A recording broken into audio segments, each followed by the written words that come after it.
Next, types of chemical reactions. ರಾಸಾಯನಿಕ ಕ್ರಿಯೆಗಳ ವಿಧಗಳು.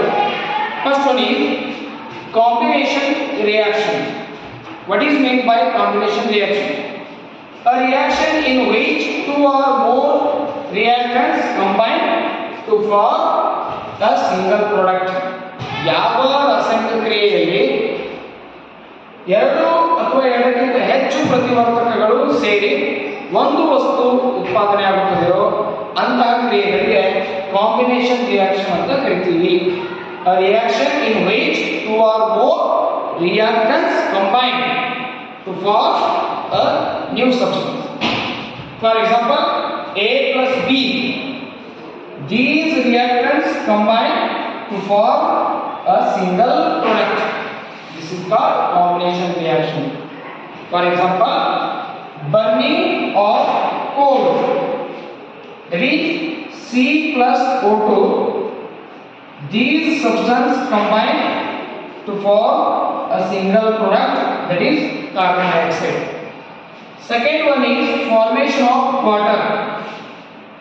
Hydrogen and oxygen combine to form water. So these are the examples for combination reaction. Second one is decomposition reaction. So what is decomposition reaction? In this reaction, a compound splits into two or more substances is called decomposition reaction.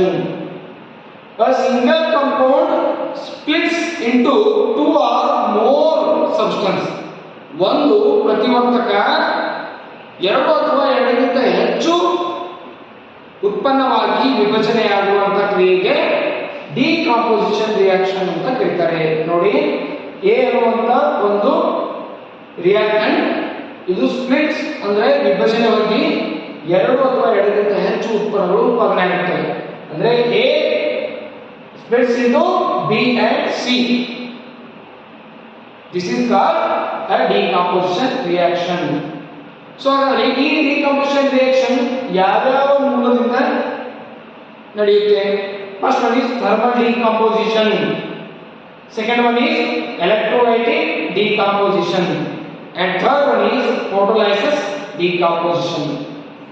These are carried out by these three types of decomposition.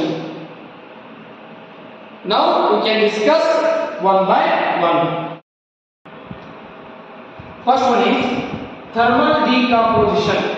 So what is thermal decomposition? When decomposition is carried out by heating.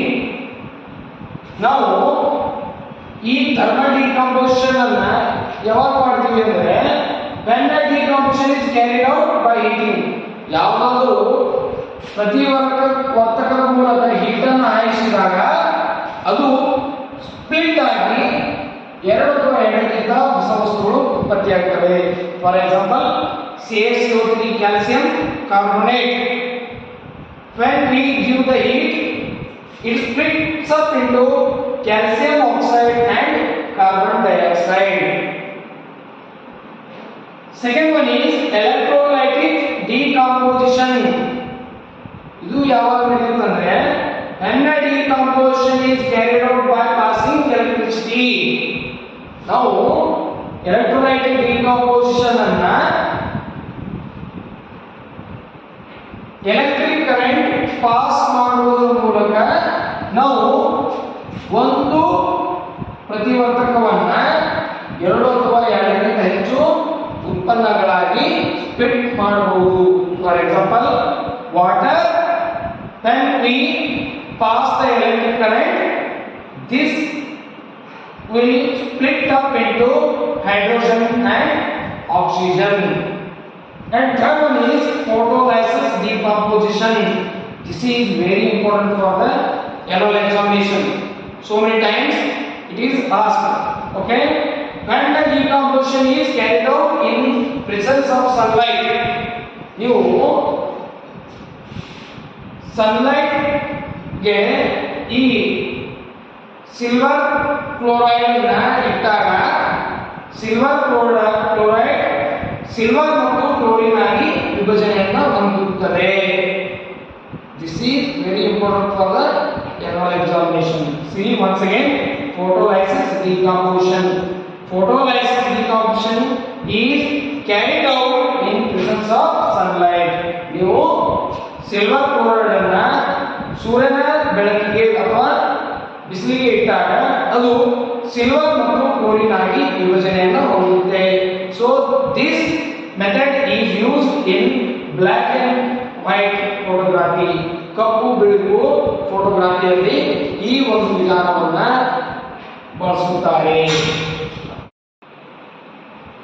Next, displacement reaction. So what is meant by displacement reaction?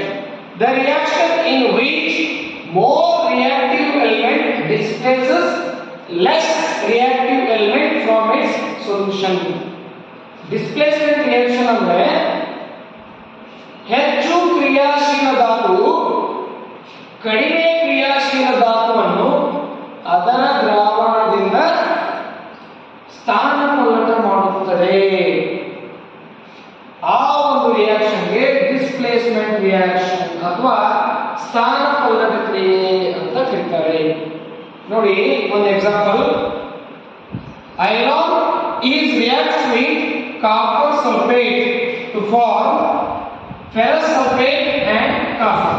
ಇಲ್ಲಿ ಈ ಒಂದು equation ಅನ್ನು ನೋಡಿ, ಈ ಕಬ್ಬಿಣ copper sulphate ದ್ರಾವಣದಿಂದ ಏನ್ ಮಾಡುತ್ತೆ, ಕಾಪರ್ ಅನ್ನ ಡಿಸ್ಪ್ಲೇಸ್ ಮಾಡುತ್ತೆ. ಅಂದ್ರೆ ಕಬ್ಬಿಣ ಕಾಪರ್ ಸಲ್ಫೇಟ್ ದ್ರಾವಣದ ಸಲ್ಫೇಟ್ ನೊಂದಿಗೆ ಕೂಡಿ ಫೆರಸ್ ಸಲ್ಫೇಟ್ ಅನ್ನ ಉಂಟು ಮಾಡುತ್ತೆ. ಅವಾಗ ಕಾಪರ್ ಏನಾಗುತ್ತೆ, ತನ್ನ ಸ್ಥಾನದಿಂದ ಡಿಸ್ಪ್ಲೇಸ್ ಆಗುತ್ತೆ, ಸ್ಥಾನಪಲ್ಲಟಗೊಳ್ಳುತ್ತೆ.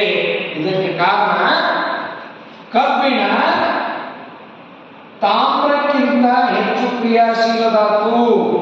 ಆದ್ದರಿಂದ ಹೆಚ್ಚು ಕ್ರಿಯಾಶೀಲ ಧಾತುವು ಕಡಿಮೆ ಕ್ರಿಯಾಶೀಲ ಧಾತುವಿನ ದ್ರಾವಣದಿಂದ ಅದರ ದ್ರಾವಣದಿಂದ ಸ್ಥಾನಪಲ್ಲಟಗೊಳಿಸುತ್ತೆ. ಈ ಒಂದು ರಿಯಾಕ್ಷನ್ ಅನ್ನ ಡಿಸ್ಪ್ಲೇಸ್ಮೆಂಟ್ ರಿಯಾಕ್ಷನ್ ಅಂತ ಕರಿತೀವಿ. Last one is double displacement reaction ಅಂದ್ರೆ ದ್ವಿಸ್ಥಾನಪಲ್ಲಟ ಕ್ರಿಯೆ. A reaction in which new compounds are formed by mutual exchange of ions between two compounds. ಯಾವುದೇ ಎರಡು ಕಾಂಪೌಂಡ್ಗಳ ನಡುವಿನ ಅಯಾನುಗಳ ಪರಸ್ಪರ ಏನಪ್ಪ ಅಂದ್ರೆ ಎಕ್ಸ್ಚೇಂಜ್ ಮಾಡೋದ್ರ ಮೂಲಕ ಈ ಡಬಲ್ ಡಿಸ್ಪ್ಲೇಸ್ಮೆಂಟ್ ರಿಯಾಕ್ಷನ್ ಉಂಟಾಗುತ್ತೆ. For example, sodium sulfate and barium chloride both react to form barium sulfate and sodium chloride. ನೋಡಿ ಈ ಈಕ್ವೇಶನ್ ಅನ್ನ, ಸೋಡಿಯಂ ಬೇರಿಯಂ ಕ್ಲೋರೈಡ್ ನ ಕ್ಲೋರಿನ್ ನೊಂದಿಗೆ ವರ್ತಿಸಿದರೆ ಬೇರಿಯಂ ಸಲ್ಫೇಟ್ ನೊಂದಿಗೆ ವರ್ತಿಸುತ್ತೆ. There is the reaction in which new compounds are formed by mutual exchange of ions between the compounds. ಇಲ್ಲಿ sodium chlorine ನೊಂದಿಗೆ ವರ್ತಿಸಿದರೆ barium sulphate ನೊಂದಿಗೆ ವರ್ತಿಸಿ ಬೇರಿಯಂ ಸಲ್ಫೇಟ್ ಮತ್ತು sodium chloride ಆಗಿ ಬದಲಾವಣೆ ಆಗುತ್ತದೆ. ಈ ರಿಯಾಕ್ಷನ್ ಅನ್ನ ಡಬಲ್ ಡಿಸ್ಪ್ಲೇಸ್ಮೆಂಟ್ ರಿಯಾಕ್ಷನ್ ಅಥವಾ ದ್ವಿಸ್ಥಾನಪಲ್ಲಟ ಕ್ರಿಯೆ ಅಂತ ಕರಿತೀವಿ.